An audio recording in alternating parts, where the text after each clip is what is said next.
All right, in this segment, we're going to talk about the overhead softbox object right here. And we have our text here ready to go with our camera. And right now we have no lights in the scene. And I'm just going to add the overhead softbox. And you're going to see that it may not be visible. You may need to just back up to see it. But there it is. It's right up there. And actually, in this case, we're just going to bring it right down over the image. So it's really close. So you could really see the effects of the softbox. Now, just by hitting render by default, you're going to see the reflection is there in the scene, and also our text is being lit by the softbox. And over here in the overhead softbox controls, just click on the tab or the null here, and then right there is the overhead softbox controls. You can see we have a lot of the same options, so let's just go through them one by one. First is the brightness. Obviously, that's going to control the overall brightness. We have the brightness multiplier, which will really ramp up the brightness in multiples. So you can say 2 times brighter, 3 times brighter, 5 times brighter. This really helps when you just need to crank up the brightness. We'll leave that at 1. The next is the gradient. Now, you can see that what makes our overhead softbox and a lot of the lights in the kit really kind of special is this these variations in color that we get. It's not just a white plane. So you can see we have actually darkening in the corners of our softbox. And this is where you can adjust it. You can kind of pull in the focus a little bit so that it's a little bit brighter in the center, and then it goes out more to gray in the corners. You can actually pull both of these in. And then you really start to get some dramatic effects. This doesn't just affect how it lights the object, but it also affects reflections. So the reflections will kind of taper off in a more realistic way. This is more how a softbox looks. It's not a pure white box. So you could play around with the gradient there. And while we're at this lower camera angle, I'll show you the light color, which is where we can pick different colors for our light. So if we make it somewhat, red there, and we hit render, you're going to see it's a little more red. We have our kind of realistic highlight here, and then we have our reflection down on the text. So this could be any color.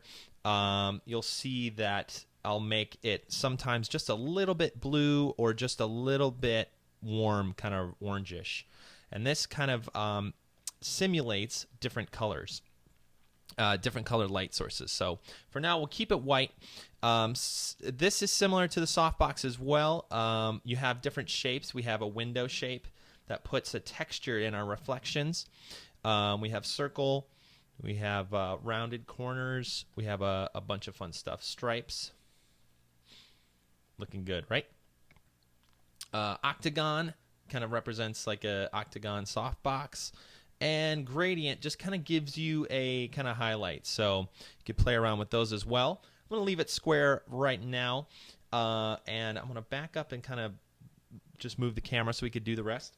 Overall scale is just what it is. It's the overall scale. You could adjust this to fit your scale of your scene. The width and height is kind of self-explanatory there. Now, the shadow options is where things can get a little tricky. So let's kind of jump into our text and check out the different shadow options.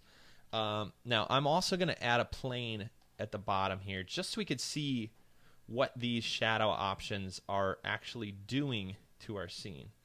Now, I'm just going to, there we go, just kind of center that on the bottom. So you can see we have our plane. And by default, our shadow options are soft. And this just gives us this nice kind of soft shadow right here below our text. If we switch that to none, you're going to see we're going to get no shadow. If we switch it to, there we go, hard, you're going to see we get a hard shadow, kind of more like a spotlight. This doesn't quite work with our softbox texture because, remember, large objects, large lights kind of cast softer shadows, and smaller lights cast harder shadows. So in this case, a softer light actually looks better. But the most realistic always, other than GI, is always this area light. Now you can see it does take a lot longer to render an area light than it does any of the other options you saw. But area lights are quicker than GI traditionally, and they give a really nice look. So you can see what area lights do is they, I'm actually going to brighten this the softbox up just a little bit so you can see a little bit better.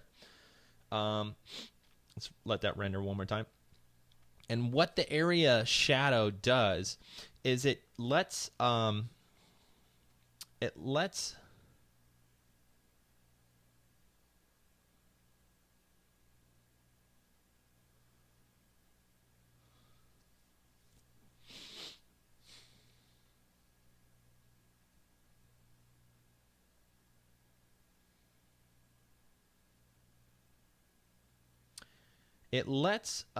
the shadows fall off in a more realistic way. You can see shadows directly under the letters here are really kind of harder, and then shadows that are behind and have more distance to travel, they end up a little bit softer. And this is more how a real shadow looks. You know, if the sun was out and you were standing on the sidewalk, the shadow by your foot would be sharper than the shadow by that your head would make. So that's kind of what the area shadow emulates.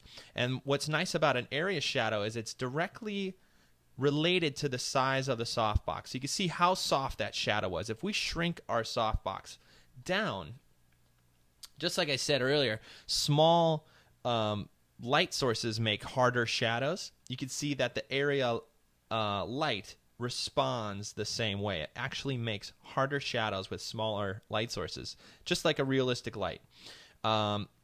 So keep that in mind. Again, area is the most realistic, but the longest to render. So I'm going to pull the scale back up and talk about the next few options. So if we hit render with area on, you're going to see these dark areas in here. It goes to black, and this is where the shadowing is, kind of under the P and the R right there. And see how dark it can get? What this shadow density kind of says is how dark does it get? How dark to black does it get? And what this allows you to do is kind of brighten the shadows a little bit. It makes it a little bit less contrasty and a little bit less harsh. So we can pull this down, and you're going to see now when it renders it, nothing goes quite to black now. It's a little bit lighter. Our shadows aren't as heavy. And this is a subtle slider. You really don't need to go too far with it. In fact, this may be a little much, but you can see our shadows are starting to lighten up a lot. Actually, for our purposes, we may want to kind of split the difference, maybe go to 80%. Let's see what that looks like. Yeah, okay, so you could play around with that. Again, that kind of adjusts how dense these shadows get. Now, the accuracy and the quality are two sliders that represent kind of the graininess. You can see down in here, we're starting to get just a little bit of graininess in our area shadows. Now, like area shadows are, the quality of these sliders will make it look better, but it will also crank up the render times. So that's always going to be your, almost always in 3D, going to be your kind of option between faster render times and it looking better and longer render times. So let's just say if we turn down the quality of our area shadows, you can see it rendered much, much faster. But you can see all the grain we have down here and then the letters. We can clean that up by turning up our sliders. You know, I'm going to crank it up to 80%, let's say. Now you can see how much longer it's taking to render, but you can see our grain went away, and it looks really, really smooth. These shadows look really nice. And, you know, area shadows, it's all about the trade-off, right? So you can see now how smooth all these shadows look. It's looking really good. But again, it took a little bit longer to render, which in a still image isn't a big deal, but in an animation, a few percent could really extend the animation time a lot, especially as you approach 100. So keep that in mind. By default, these are set to 60, which is kind of an average range, good for most things. But if you find yourself getting grain down there, you're going to see you can turn up the accuracy and the quality and get a good kind of addition of cleanliness in your shadow there. You can also experiment with only turning up the accuracy and keeping the quality maybe kind of around 60 or 70. And this is just the nature of how area shadows kind of work. The accuracy is kind of the sampling settings. This is kind of the min and max settings if you're used to those types of settings. This is what this controls. So what you may want to try first is keeping the area shadow quality kind of low and then cranking up the accuracy. And what this will do is give you a cleaner shadow, but it won't crank up the quality too much, and it'll just kind of balance off that render time a little bit. So experiment with that. Each scene will kind of demand a little bit different settings, but we'll get the hang of it. The shadow color is, basically the ability to color your shadow. You can see if I turn it to red, you can see our shadows are actually going to turn red. And this is nice. You would use this if you're trying to kind of fake a fill light or something like that. If I were to, that's a little bit kind of garish, that's a little loud, but if I were to just make this kind of a light, like a dark blue, like just that enough, just enough little color in that shadow, it starts to be a little bit more realistic, especially if our text had color to it. So if our text actually was, let's go ahead and make it kind of bluish, and then we went into our overhead softbox or whatever softbox we're using, and we adjusted the color to be a little bit blue, it's going to actually give the impression of a more realistic shadow. And this is just the nature of how light bounces around. When light bounces off things that are blue, it kind of turns things next to it blue. So by making the shadows a little blue, we're going to add a little bit of realism to this scene. Okay? So keep that in mind. The light fall off. Now, the light fall off has a few settings here. We can kind of set it to linear and just hit render. I'm actually going to go back to a soft shadow so I could kind of show you quickly what's going on, because the area shadows were taking a little bit too long for this segment. So the light fall off essentially tells the light how far to cast a light. In a room, you'll notice that, if you have a light near a wall, the light next to the wall will shine a really bright highlight on the wall, but then on the wall across the room, it will be dimmer. So light actually decreases as you get further away from the object, and that's kind of what these kind of represent, right? So linear fall off is just a normal linear fall off. It means it's really bright right here, and then as we go further away from the light, it's getting dimmer. So just by setting linear, you can see now we have this slider that we could play with, and this radius decay. If we turn it up, we're actually going to get a more a brighter fall off, because our fall off goes further. So if we shrink it down, you're going to see it's actually lighting the top of the text here quite a lot, and then it dims really quickly. Again, if we can kind of stretch that out, we can start to get a more realistic light pattern. And in fact, if we just move this over, you can see it's only lighting this side, and then it's really kind of dimming out over here. And this is how lights react. In fact, the true way a light reacts is called inverse square. And what this is, it's just mathematically more correct to use the inverse square. But then you'll see what you get are really, really dramatic results. You're going to get really bright areas and then really dark areas. And in fact, if we made our plane larger, you're going to see it's really hot over here and then gets really dark.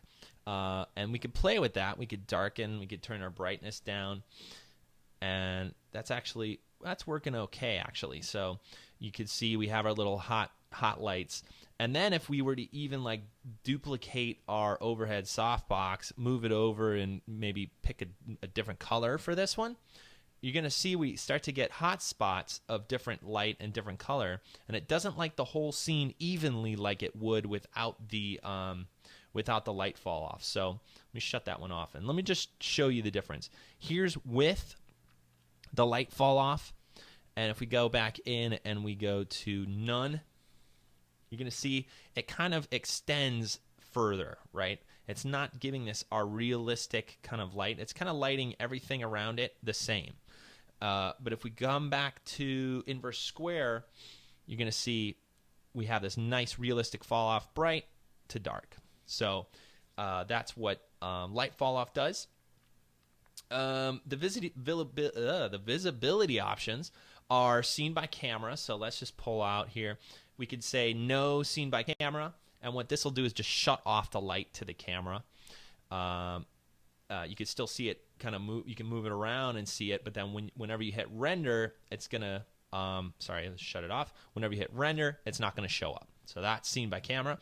The softbox assembly visibility. This is turning the actual kind of softbox box back here on and off.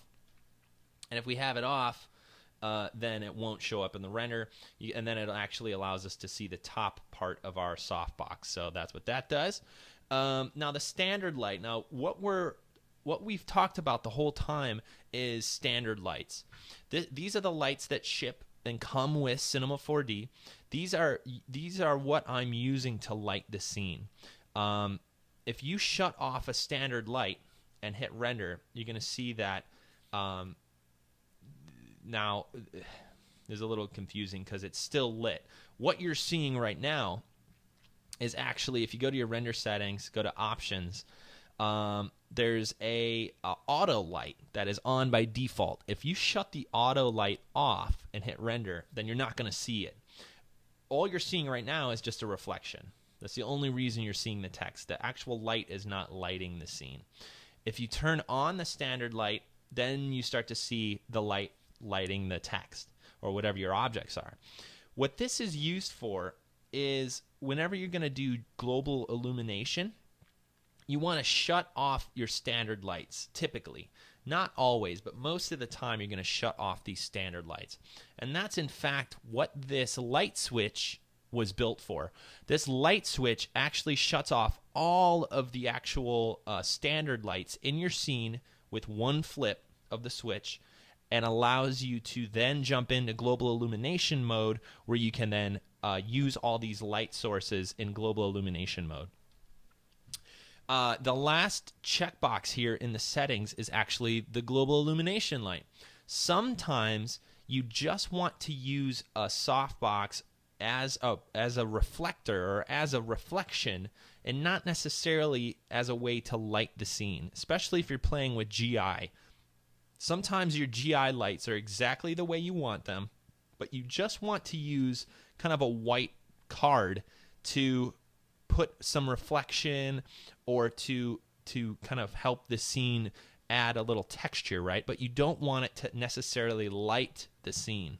And that's what this checkbox does here. GI light off will, in your GI settings, kind of turn that light visibility off. Now, when we get more into global illumination, I'll show you a little bit more detail in what this does, but just know that all these visibility options are just about turning on and off different parts of the light. Okay? So that's it. Those are all of the overhead softbox options, and I hope to see you in another little segment here where we go through the rest of these. Go through the rest of these. So I'll see you guys there, and thanks.